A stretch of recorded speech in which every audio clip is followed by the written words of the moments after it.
But wait, that's not what that's for. That's because I have Chilean family that might go back to conquistadors. Right. You said What? you said queso wrong.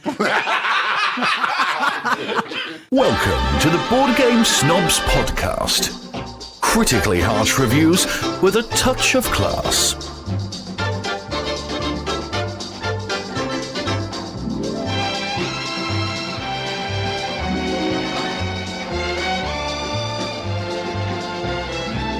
Go.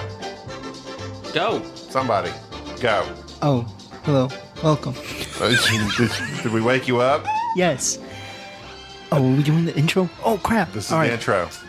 Hello. Don't say crap. That's vulgar. Oh, is it vulgar? Yes. Welcome to Board vulgar. Game Snobs. It's me, Enrique. All And right. crap is not a bad word if you're of the family of Thomas Crapper, the man who invented. No, that is a wives' tale. He did not invent the toilet. No, he did not. Enrique, your laughs into the microphone. Excuse me, Thomas Thomas Crapper did not invent the toilet. was an English businessman and plumber. You're reading something wrong. He founded Thomas Crapper & Co. in London, a sanitary equipment company. He held 9 patents, 3 of them for water closet improvements, such as the floating ball caulk. This I'm has looking gone at the downhill. flush toilet. I have Ismail Al-Jazari, Joseph Brahma, John Harrington, Alexander Covington. Who invented the flush toilet according to History.com? Let's see. Scrolling. Of course, we go through the Romans, Elizabeth I. The first modern flushable toilet was described by Sir John Harrington. It doesn't even flushing Harrington's pot. Harrington. So I don't know where you're getting crapper from. Because he was one of the ones that improved upon it. And a matter of fact, the term has often been claimed that in popular culture that the profane slang term for the human bodily waste crap originated with Thomas Crapper because of his association with lavatories. A common version of this story is that an American serviceman stationed in England during World War I saw his name on the cisterns and used it as army slang. It's actually, though, a Middle English origin, and it predates its application to bodily waste. It apparently comes from the Dutch word krappen, to cut off, and the French word crepe. Crepes? Or crappa. So close. Don't eat a crepe. Anyways, Crepes are but yeah, delicious, though. he may not have invented the commode, but he was certainly one of the ones that improved upon it. So there you go. How dare you tarnish the name Of Thomas Crapper. of Thomas Crapper? I'm surprised his name wasn't John Crapper. That would have been too on the nose, as they would say. Wow. Boy, this banner really kicked off. The cat's tongue. Do you know how amazing the cat's tongue is? Lord. The cat's tongue Oh, is wait amazing. a minute.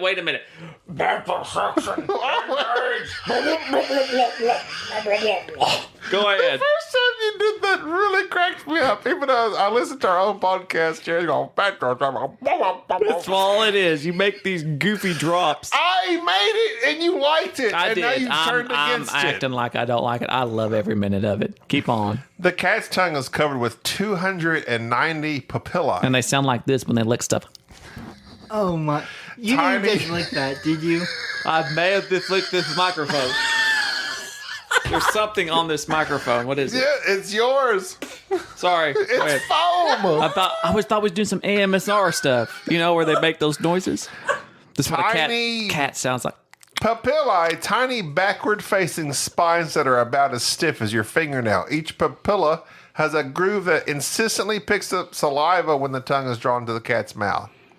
As the cat licks its fur, the papillae reach down through the hairs and release the saliva into the skin. This saliva breaks down contaminants. It's Contaminants? Really? And as the saliva evaporates, it provides almost 1/4 of the cat's body cooling. Is that not interesting? They lick themselves. They lick themselves clean and cool. Enrique, how do you clean yourself? You really don't want to know the answer to that. I to that. don't. How often How would often? you say that you partake in a shower? You really don't want to know the answer. No, I do. We do. We all do. We seriously do. Daily. Weekly. Weekly. Weekly or daily? No. This should not be a question to you. How often do you take a shower? At least Twice a day? Yeah, twice a day at least. Okay. Yeah. Twice a day? Yeah, twice Oh, a day. okay. I'm very impressed. You're very clean, much like a cat. Twice a day. He's very. Not bubble bath. Why do you take so many showers when you just play video games? He sweats a lot. Profusely. Profusely. Profusely. It's Like really a cat. weird. If I was to actually do even a little bit of work, just the tiniest bit of work, I'll sweat. I sweat. I'm a profuse sweater. Y'all both sweat. I have no sweat glands. I know, and that's why it's dangerous for you to be outside. That's why I turn red when I go turn outside. extremely I red. look like You the don't Red Skull. He doesn't. He can't. don't sweat. It's not that he don't sweat. It's He not that can't- he physically It's can't not sweat. that he chooses not to. He physically can't. physically cannot sweat. Heat is my enemy. Yes. I cannot be outside. That's your weakness. What? Like Superman, heat is your Heat. kryptonite. I avoid Arizona. I'm sorry, you're too far south. Nobody sweats in Arizona. That's a dry Boy, heat. if it's in Michigan, I'm coming for Now you. the Amazon, that's your enemy. Yeah, he would die. So if anybody ever offers to send you to the Amazon for free, they're like, "Oh, Brazil is beautiful." Darn need you, a- Jeff Bezos. You need a jumbo check. He'll just be like crawling on the ground. It's like water. So what happens to you, Jerry? For real? I don't hardly sweat at all. It's like a thing. It's a weird. No, you have some genetic thing, right? I don't know. I just don't sweat. Like it's been. You just turn beet red. My ears turn red, my face turns red, and I like almost have a heat stroke because that's what you're supposed to sweat to But cool yet off. you're a fireman. How does this work? Because that's just heat. You're not getting cool air. So then Arizona might be okay because it's dry heat. You don't sweat. That's what I've always heard anyway. I've never been there. Nah, I can guarantee it's hotter here than it is in Arizona. Guarantee it? Guarantee it. Men's Warehouse. Now, when they have those heat waves, it's the humidity here that'll get you. You've not you know what? suffered heat. I can agree with that. But this is my thing. I also sweat profusely, but it's not sure. I'm sure being fat doesn't help. But when I was young and trim and healthy and sexy, I was super sexy. I guarantee I would it. go to the arcade just playing Street Fighter, getting super excited on Street Fighter, tapping those buttons, moving that joystick.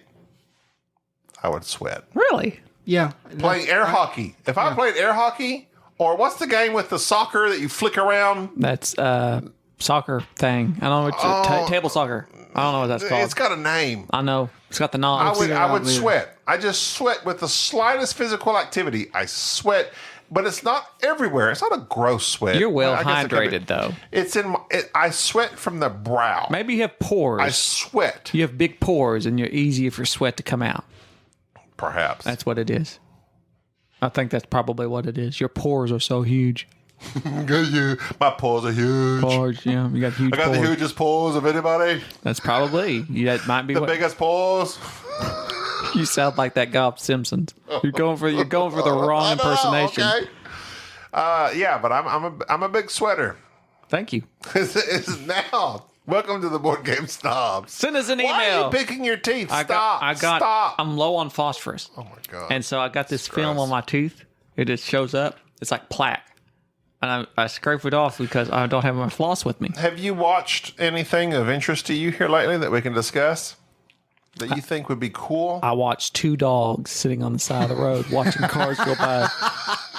And on my way to work, I thought these dogs are going to jump out. They're two older dogs, and they're going to run out in the road. So, of course, I slowed down in anticipation.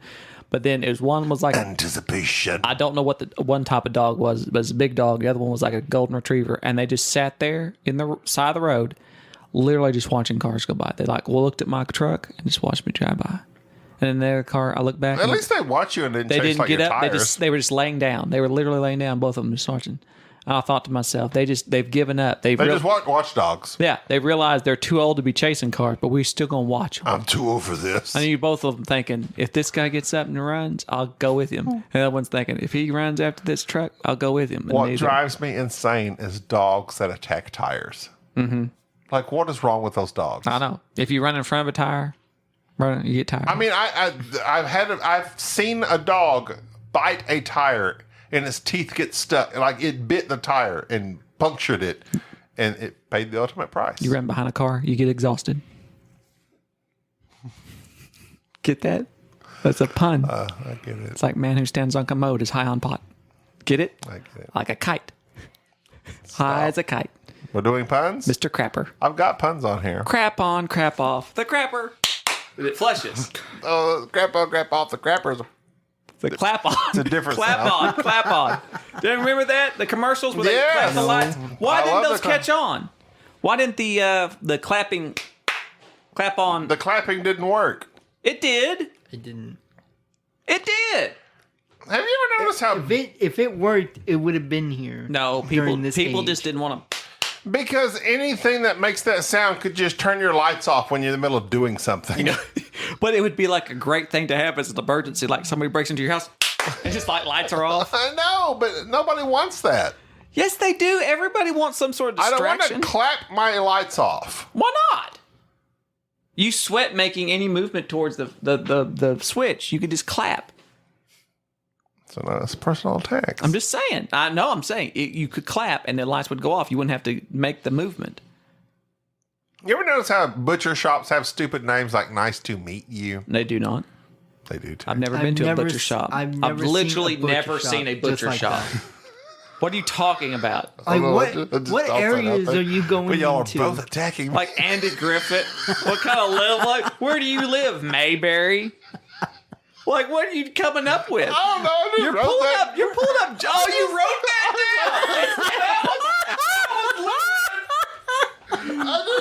that was literally a joke that you thought. I won't go over this for a moment.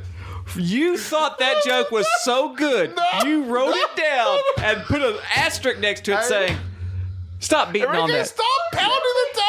You put an asterisk on that thing. I'll say that during the podcast. That was your best segue. You hard murdered him. I've got several things written down here. All right, let's get to some board game talk. No, hit me another one. I want to know. I'm riveting. What is that on your arm? Oh. It was on Are like, you like 2 tattooing days yourself? ago. You just saw my temporary tattoo. Yeah, I saw that. You're flexing your flaccid muscle. Yeah, it's plastic. But look. So, like, okay. So, my daughter went to a. You got to take the take a picture. picture You got to take now. a picture of my flaccid. Try not the gun show. Welcome to the gun show. Okay, I got it. I'm not even oiled up. So my daughter went to a. I don't even know what to call it. It's like a little kid's safety course put on by the electric company, not the electric company on television. I'm talking about the electric company, like the co-op. And they gave out one of my most favorite things ever, which are temporary tattoos. And so they gave out a book of temporary tattoos, and this was one of them. Unfortunately, I put it on upside down. So it's like the exclamation point, and it says danger. I put it upside down, so it's ice. Why did you do that? I didn't mean to. It just happened because I was so excited. Now, I brought the temporary tattoo book with me because I thought when we played Fast and Furious, you got to have tattoo. Plus, one of the tattoos that my daughter wanted, it is of a hot dog with a face. I'm in. It's got hands and arms, and it's on fire, and it's running. Flaming dogs. And underneath it, it says, and I'm not joking, now I know not to touch power lines. They gave this temporary tattoo to my daughter, my 9-year-old. Don't touch this. You're going to catch on fire. Right. And of a flaming, I don't know what the flaming hot dog has to do with touching power lines. I guess I've touched many a flaming dog. I don't know. I just like, I don't know, somebody urinated on a barbed That wire is fence. weird. But it's like a weird, I don't know. That's dark. It is dark. That's kind of dark to hand out. But I can imagine a flaming dog on this gun. Yeah. Let me go. No, I don't. I don't have any guns. That's okay. Can we talk about a board game? Oh, is that what we're going to do on this podcast called Board Game Snobs? I'm done with all this meow. So let's see what's All this what? What is that? What? All this what? Nothing. Meow? What? Yeah. Still talking about cats, are we? Oh, perfect. Go ahead.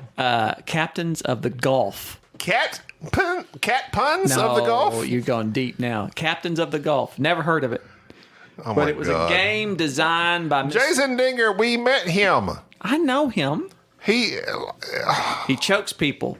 He does karate or jiu-jitsu, ground Brazilian jiu-jitsu. He does Chilean jiu-jitsu Ooh, or that's my Brazilian people. jiu-jitsu. Oh, those are not my people. One of them's hairless. I can't remember.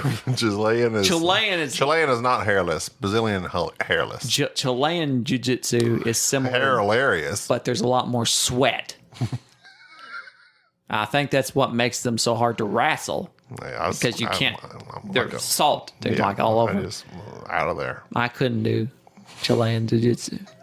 Go. I have to Stop. do Go. Brazilian jiu-jitsu. Go. Captains of the Gulf by Jason Dinger and published by Stronghold Games and Spielwix. Would you like for me to describe how this game works? Not really. But I shall. Go ahead. Huzzah. In Captains of the Gulf, you are that said captain, and you have a ship, and you're in the Gulf. And what are you going to do in said Gulf? Fish. Fishing, baby. Shrimping. Shrimping, technically, because there's shrimps. But there's crabs and clams. But those aren't fish. So are we None of those. shrimping? Those are all Crab- crustaceans. okay. And So, clamming? wait. So whether you're clamming or crabbing or what's the other one? There's shrimp, clams, and crabbing. Crabs? You're crabbing. You're shrimping. There's only three? Yeah. Oysterins or clammins. No, No, that was a clam. clam. It's getting clammy in here, and you can pull in the So clams. shrimping counts towards clams and crabs. Right. You're not crabbing. No, I think they're separate things. I think they're in cages. Correct me if I'm wrong, all you people from Massachusetts. Or Jason Dinger.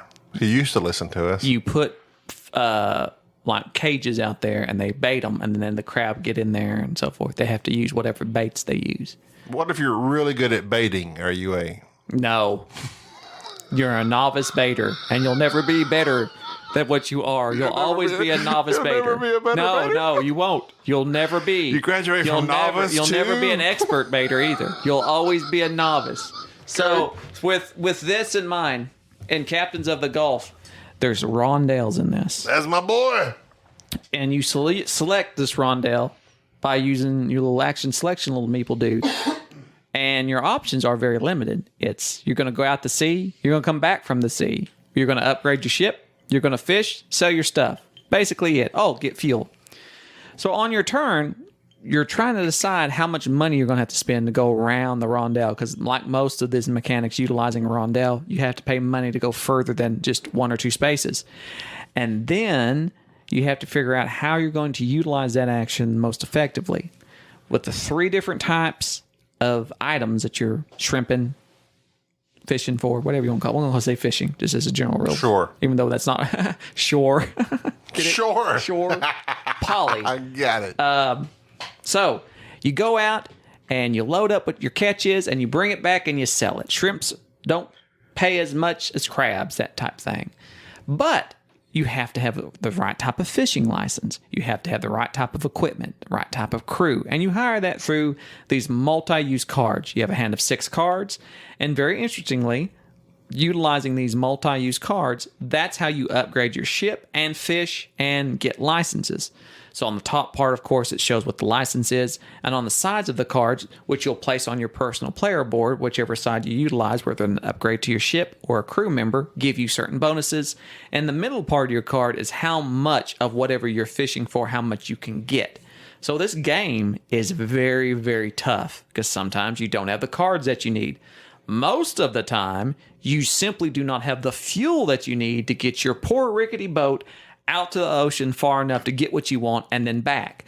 Also, you get bonuses for taking certain types of items to certain ports. There's 3 different ports, and some of them want certain things, and you move up on these tracks. Those tracks are basically the in-game scoring of it, and that's what you want. You want to be able to take the right stuff to the right port, utilizing all the right stuff, and it's hard. This game was, this was a tough game, in my opinion, because it seems like when you first start off, your boat is very poor, you don't have enough crew, you don't have what you need, and you have to go back and forth trying to get your little money built up so you could spend money to upgrade your ship and move along. But once the game gets going, more problems arise because everybody starts fishing in your spots and taking your stuff. And not everything comes back on the board the way that you want, because it's kind of a random based thing where the crabs and the oysters and all that populate back out to the ocean.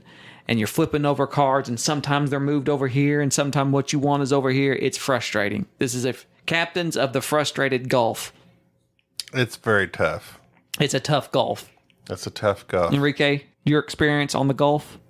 It was very hard. It's a hard Gulf. This game might make you prone to analysis paralysis. It's not a soft Gulf. But it's a hard golf. I lost this due to shellfish steam. Low shellfish steam. I ruined that joke. You're just fishing for compliments. Enrique, do you want to talk about this game, or should I go first? You shall go first. I shellfish go first. This game starts off very, we keep saying hard. That's just, okay, insert joke here. This game is very difficult.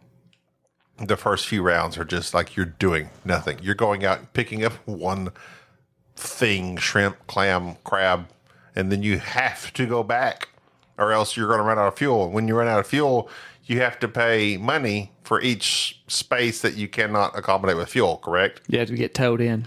You got to get towed in, You get towed up. You don't get towed in. So once you do that, then you can go back to port and sell your one clam for a few measly dollars. That then enables you to buy one cheap card. So the thing is, you have to use these cards to utilize to expand your ship and expand the things you can do. Whether you can then take more fuel that enables you to fish for more. You can stay out at sea longer. You can add more cargo holds to your ship. You can, the cards do a lot of very neat things if you can afford them. But before you can afford them, you have to go shrimping, and then take them back and sell them, and then buy these cards. What's your favorite type of shrimp?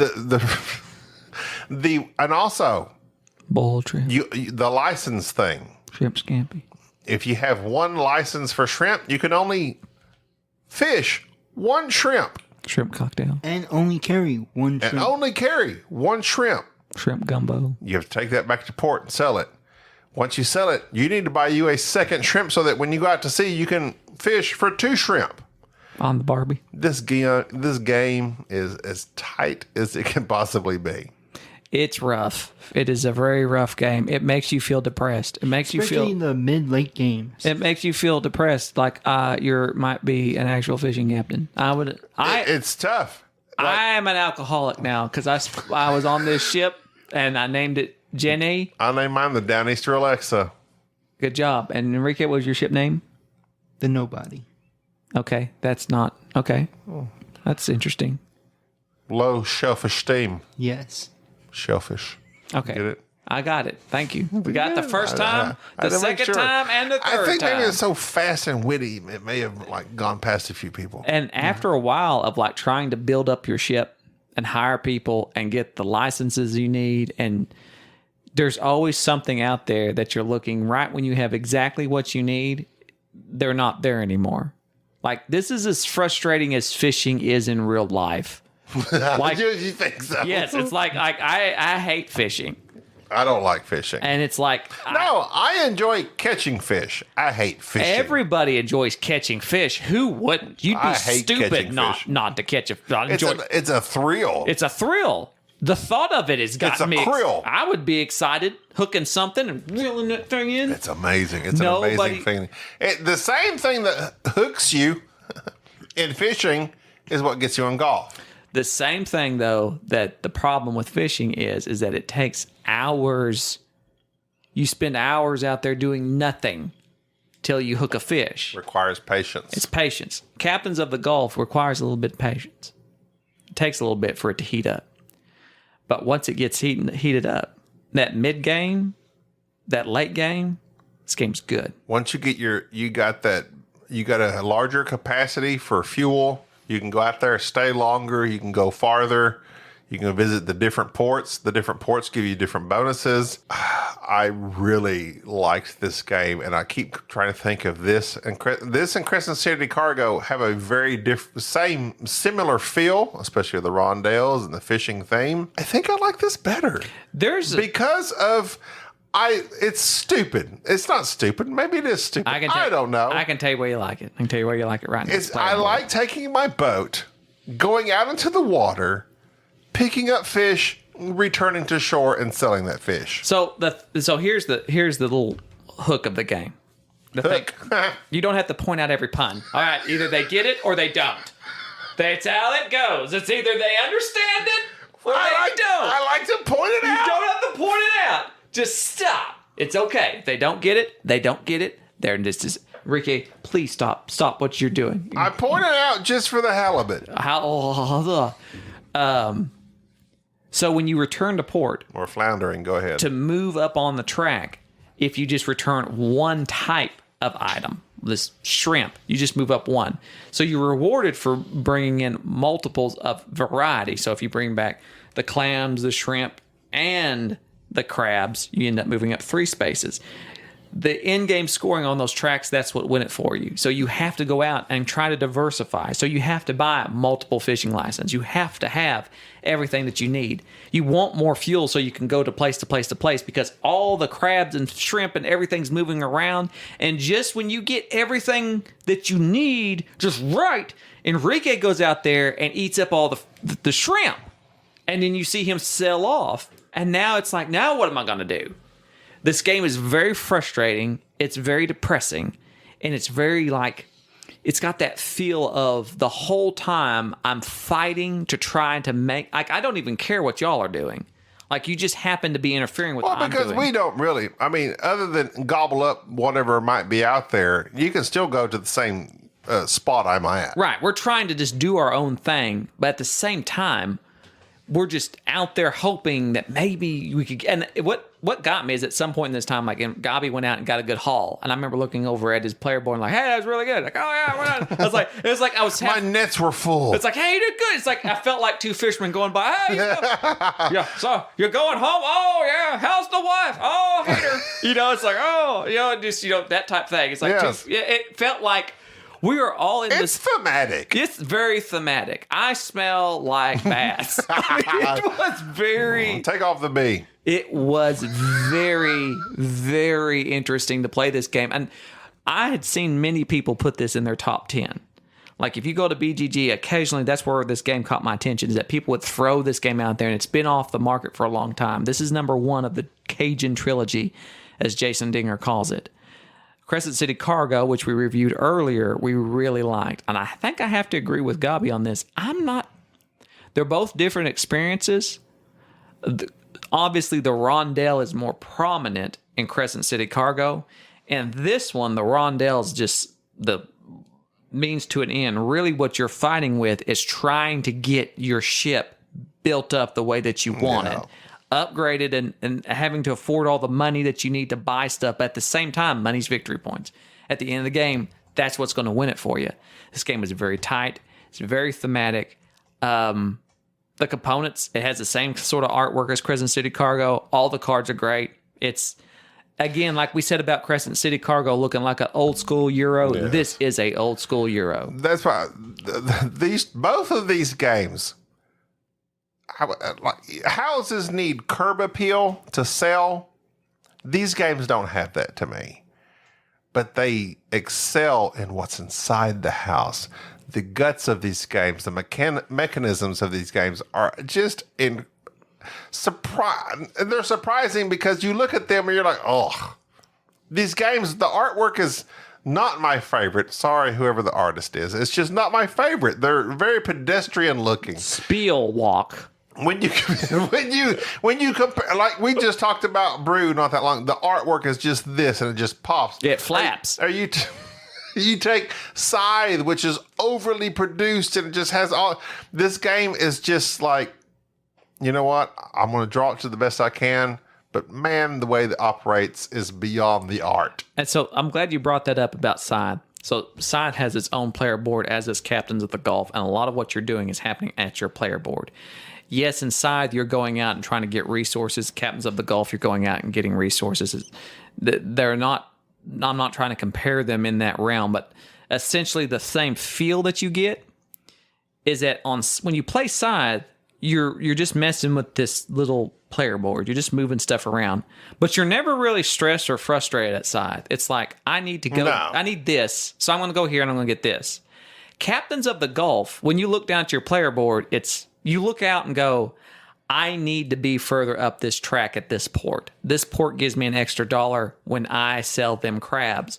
Where are all the freaking crabs? Oh, they're way over here. So I have to get more fuel, but I don't have enough fuel to get over there and then over this place. So I have to buy this upgrade, or I can adjust my ship. So I need more money. So I'm going to go out here, get some shrimp, then go back to this other port, sell that, take that money, buy this card, fuel back up, drive over here, get the crab, come back over here. It is that level of... It's the same frustrations as Crescent City. It's just so limited.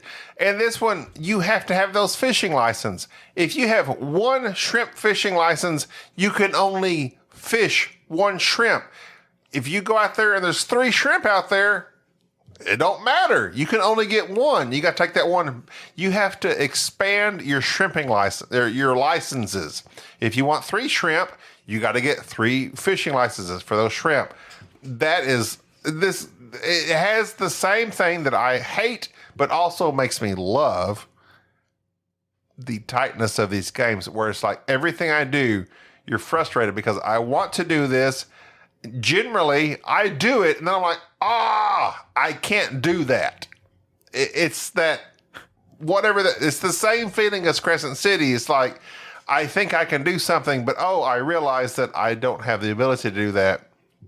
The frustration is actually what I like about this game, which is really weird to say. So you know those little, like those little puzzle trap things, or like locks and things that people work on. Like you should be able to take these things apart, but you don't know how. Like the little, there's numerous of them. You see them in Barnes and Noble and various book places.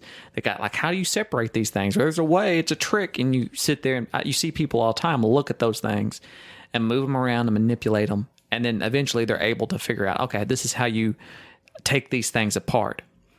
That type of frustration that some people absolutely can't stand. It's like looking at these crossword puzzles and you can't think of that word, or you can't figure it out. There are certain levels of frustration that once it gets past this, most people will quit. But there's this level of frustration with Captains of the Gulf that intrigues me. And it is like it's this intricate lock that you need all these things to work out for you.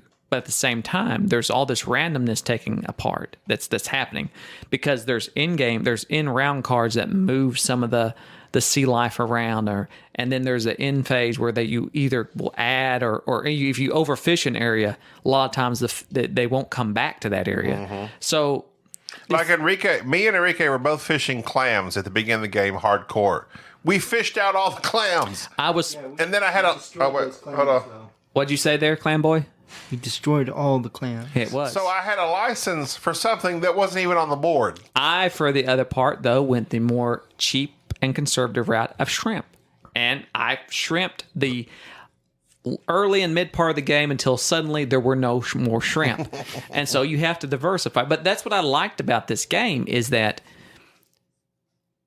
when everything comes together, and it happens for each player in this game, where you have everything that you need, and the stars align, and there's your shrimp, there's your clams, there's your crab. I'm going to go here, here, here. I'm going to make this run. It feels like you caught something. Like I firmly remember hooking it on over to Corpus Christi with all my haul, having my boat upgraded to where I could haul multiple items, hitting each spot perfectly, and then getting my ship towed in because I was out of fuel right in there and selling all my stuff for a big payout. That was exciting to me. Rare is the game that it makes it so hard to score, so hard to get something done, that when you do it, you actually feel like you've unlocked something. I think I like Captains of Gulf just a smidge more than I like Crescent City Cargo. It's getting thrown into my top 25. I got to run my list again just to see if it ranks. It's a great game. I agree. And it's Both these games. I'm looking forward to the third of the trilogy now. right. And so I think he's already got it going, but I forget what it's called. if Arcadians. Oh, that's right. If you've not heard our other podcast regarding Crescent City Cargo, please listen to it. Both of these games are old school Euro games. If you are a Euro game player, if you like that nice, dry kind of feel here, this old school rondel having to piece together and figure out what's going on type gameplay, definitely Crescent City Cargo, Captains of the Gulf. I think Captains of the Gulf, I give just that nudge above. Plus, it has a solo, which I haven't played. I'm about to say, But I've read it. 1 to 4 now. Enrique, rate it. A 9. Good Lord. A 9. Did you like it that much? I did. Really? You Because it scored was- 12 it was points. He broke. Well, okay. Enrique got busted. He lost a lot of money. But that happens. Because that's... I was scene. learning the game.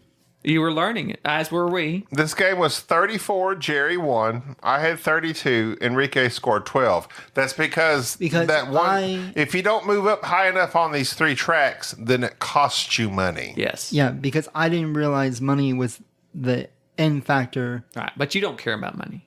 Monetary things don't mean anything. Money doesn't mean anything to you. You're a man of the sea. You are But it was a good game. Aquaman. It was a good game, though. You're it was Aquaman. tight. You take it was what you fun, need. And I had a bunch of You're a shrimp, man of the sea, which a I sea couldn't man. use. So much Will shrimp. you stop? Just stop. Okay. Please stop. We're done. All these puns are putting me in a deep sea sleep.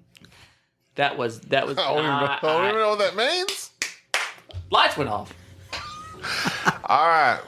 Captains of the Gulf. It's approved. Approved. I don't even know what to rate it. I'm that enthralled with it. Okay. I'm enthralled.